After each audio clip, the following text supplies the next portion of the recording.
Goeiedag, baie welkom by die nuutste uitgawe van Nuusfokus, die bydra waarin Nuuspod fokus op 'n spesifieke nuusgebeurtenis van die dag. En vandag gesels ons so 'n bietjie oor die ANC en veral interne spanning binne die party en die gevolge daarvan. Marianne Thamm skryf in Daily Maverick vandag oor 'n voorspelling wat gemaak word dat Suid-Afrika 'n fase van voortsleepende en gewelddadige onbestendigheid betree as gevolg van die interne spanning in die ANC, en die voorspelling word gemaak in 'n navorsingsverslag van Gapp wat binnekort gepubliseer sal word.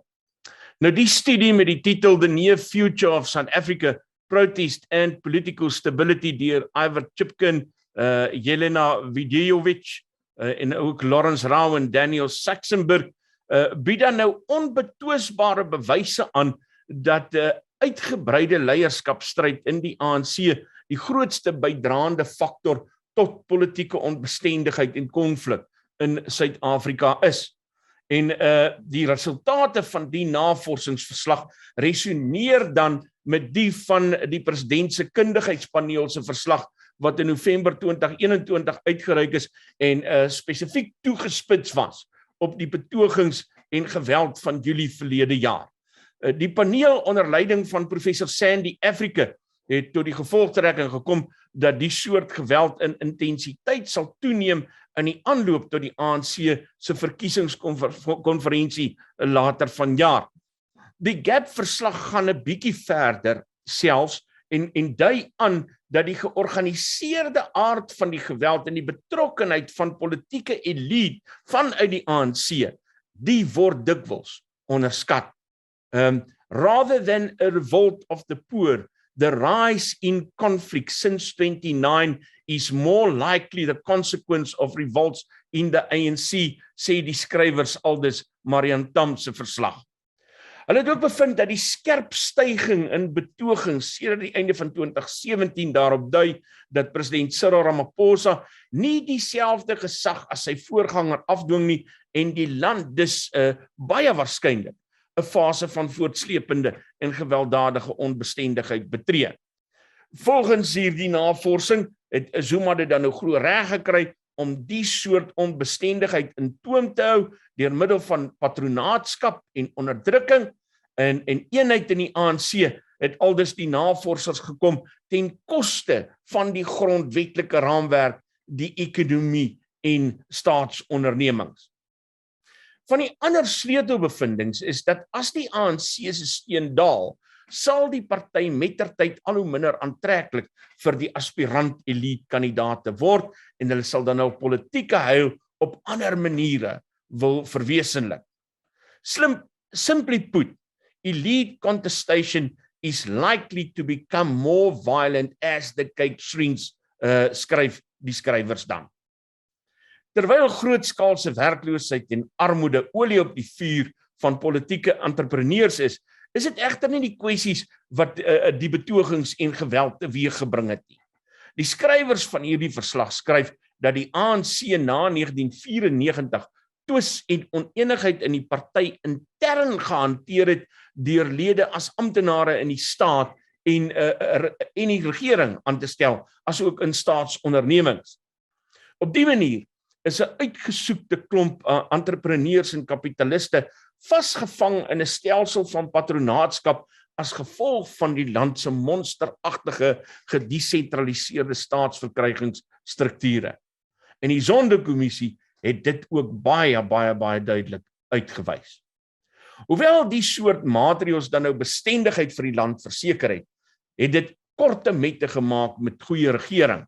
Maar so vroeg reeds as 2004 en 2008 het die patroon van konflik begin verander en waar betogings voorheen 'n plaaslike element bevat het dit mettertyd toenemend nasionale aangeleenthede geword wat net al hoe groter en al hoe gewelddadiger uitgespeel het. Die rede hiervoor was omdat elite onenigheid heeltemal onbestuurbaar geword het in die ANC se eie strukture en prosesse en dit het gevolglik uitgespoel na die groter gemeenskap toe. Al wat keer dat ons uitmekaar val, aldus die skrywers van hierdie verslag, soos berig deur Marianne Thamm op Daily Maverick, is that the major achievement of the 1996 negotiated settlement was that almost all political parties and organized political tendencies accepted to broad constitutional framework in one key and basic respect. They accepted that political competition should proceed in and through the parliamentary system according to the rules of democratic multipartyism. While the ANC did this out of principle and expedience, sê die skrywers, many believed that the party had a historical right to govern, which victories in election after election confirmed. The movement had drawn into itself much of the contestation that might ordinarily be expressed through party political competition, and the result has been a dominant party system rather than a competitive one. Die vroeë bestendigheid het die ANC se teenstrydighede en onenigheid verdoesel, maar dit het ook aanleiding gegee tot politieke ekonomiese verduidelikings van betogings en konflik wat gewortel is in griewe oor toegang tot openbare strukture en hulpbronne. En in hierdie opsig het Suid-Afrikaners tot die gevolgtrekking gekom dat hierdie betogings uit die gebrek aan dienslewering gekoppel is, terwyl dit eintlik maar verband hou met die interne faksies binne die ANC. En dan maak hulle daardie stelling oor hoe die aard van die betogings onderskat word, as hulle sê, what is underestimated in South Africa is the degree to which political protest is an organized activity directed by political elites, largely from within the ANC. Until recently, these elites pursued their political and economic interests within and through the ANC and broadly according to the rules of South Africa's constitutional game. We found compelling evidence that elite contestation in the ruling party is a significant cause of political instability and conflict in South Africa today. In other words, protests in South Africa are not just political in that they are claims on power, but that they are political in that they express dynamics in the ruling party. Wat dit beteken, sê die skrywers, is dat betogings dikwels byeenkomste is wat gereël word deur magsmakelaars in die organisasie wat na 'n magsposisie streef in 'n nasionale, 'n provinsiale of 'n munisipale verkiesing. En volgens die skrywers se navorsing het politieke onrus dan vanaf 2004 af begin eskaleer, dramaties toegeneem en 'n piek in 2012 bereik. Hierna het dit so 'n bietjie afgeneem tot einde 2014 toe styg dit weer en dit stabiliseer op 'n baie hoë vlak in 2015. En dan kom 2017 met 'n styging in voorvalle en in 2018 is daar 'n ongekende ontploffing van onrus wat tot 'n spits gedryf word in Julie 2021. In die lig hiervan het ek so 'n bietjie verder oor die onderwerp gaan oplees. Ek het op Jackie Silje van die Instituut vir Sekuriteitsstudies se verslag van 2016 afgekom en die titel daarvan is Economics, Governance and Instability in South Africa. Ek haal hom in Engels aan omdat ek te min tyd gehad het om dit te vertaal vir die spertyd van hierdie uitgawe. Maar hy skryf, being poor does not increase an individual's likelihood of being violent. Rather, it is the degree and sense of inequality between and across segments of society, the degree of relative deprivation, and the gap between the richest and the poorest that is much more likely to fuel violence and social unrest. Furthermore, members of politically excluded groups are more likely to mobilize after a change in their relative position of power.